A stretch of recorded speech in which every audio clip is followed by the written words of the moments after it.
Life is a trip. I'm just reflecting because today is the 5-year anniversary of my project, Both Sides of the Blessing. And whew, both sides of the blessing is a blessing. This project, it means a lot to me because it symbolizes relief. It symbolizes growth. It symbolizes that my faith was not in vain. Because 10 years ago from this year, a couple weeks ago, 10 years ago, I released the album The Eighth, which is quite frankly the opposite of Both Sides of the Blessing. It is, the blessing hasn't came yet, and is it ever gonna come? Did I make too many mistakes to receive the blessing? Did I fall from grace? God, why are we in this situation? I'm frustrated because I feel like you told me to do this thing and it looks nothing like what I thought it should look like. That's the eighth. And so, I don't want to make this video too long. I got a lot of stories, I'll tell you. So maybe it's just a bunch of videos over time, but I hope this video encourages you. So stick with me here just for a minute or two. So to give you context, 2016, I dropped The Eighth, which it's a chronicle.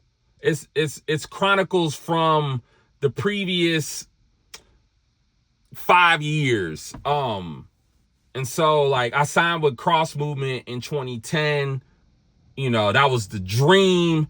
Signed with Cross Movement, or Reach. I signed with Cross Movement. I always have been a fan of the group. And of course the group was under the label. And Cross Movement had distribution through Sony. They had resources that I didn't have. And so I signed with Cross Movement. And quite frankly, when my album dropped, We Fit the Workout Plan, dropped in 2010, that was the most amount of albums I had sold in a short period of time. I sold enough records to chart Billboard, and Billboard is based off of sales. So I was able to chart 3 charts. And of course, charting Billboard is a big deal within itself, but then there's money that comes with that because Billboard is based off of sales.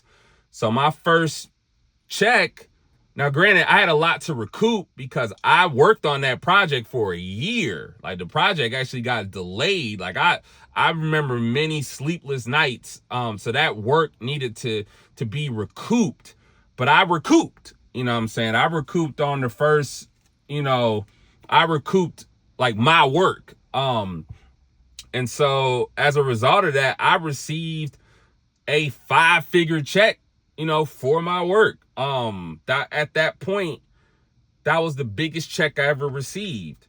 And I was like, man, if I keep getting checks like this, like not that every quarter I was going to get a check that size, but I was like, well, if I'm going to keep getting decent checks every quarter because I'm touring and I'm supporting the album and I keep dropping albums through them, and this is going to be a good situation. But it didn't turn out that way for multiple reasons.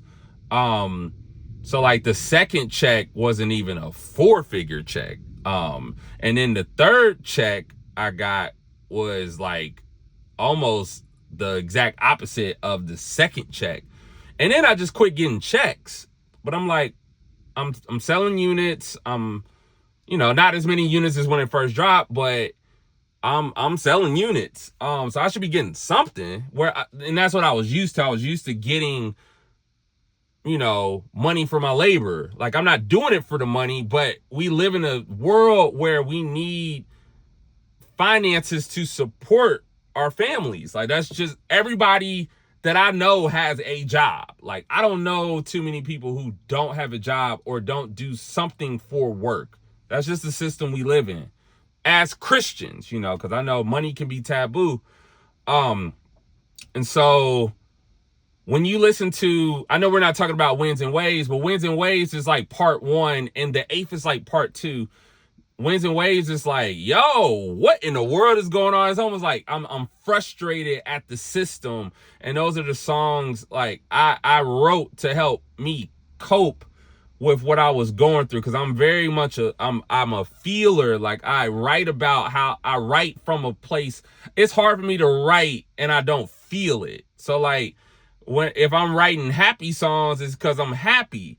But if I'm sad, it's hard for me to write a happy song when I'm sad. Maybe I got to work on that. But I think a lot of people who really like my music like it because it's authentic. Like, no matter what song you're listening to, it comes from a real place. It's hard for me to not write from a real place. But when you listen to the Eighth is not so much frustrated because of the system. I'm frustrated because where I'm at as a result of the system. I'm ashamed because I feel like I can't provide for my family. It's maybe I've committed too many sins. And I know this isn't true because we're products of grace. But when you're going through it, like, I felt like, I'm like, maybe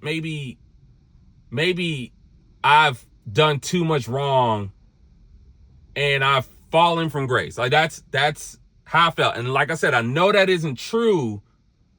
And I know our feelings will lie to us, but that's just how I felt in that moment.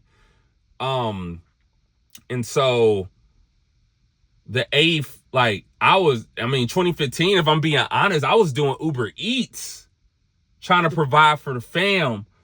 I'm walking up to people's doorsteps, not realizing they were going to know who I was. Like, that happened several times where I pick up food for a customer, drop it off, and they're like, K-drama?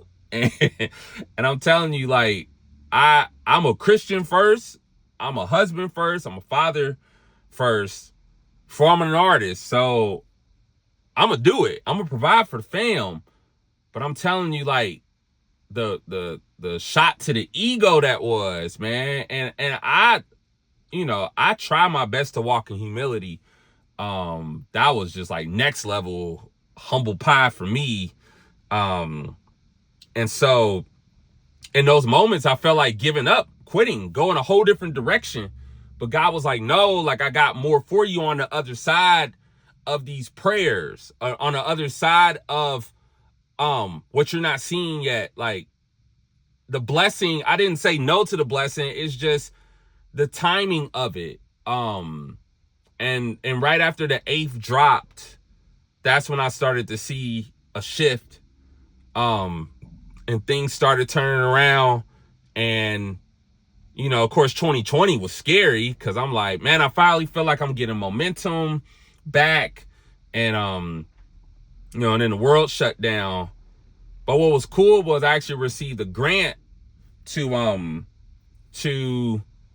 put both sides of the blessing out. And so I was able to pay for beats, make my own beats, and pay for features. And that project did really well. And then, just other things that were happening behind the scenes, some things I've posted about, some things I haven't yet. Just put us in a position to where now in 2026, I'm like, thank God I didn't quit.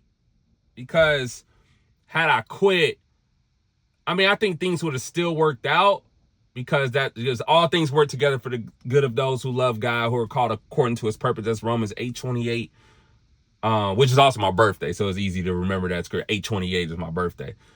But like, I'm so thankful that I hung in there by God's grace, by the Holy Spirit.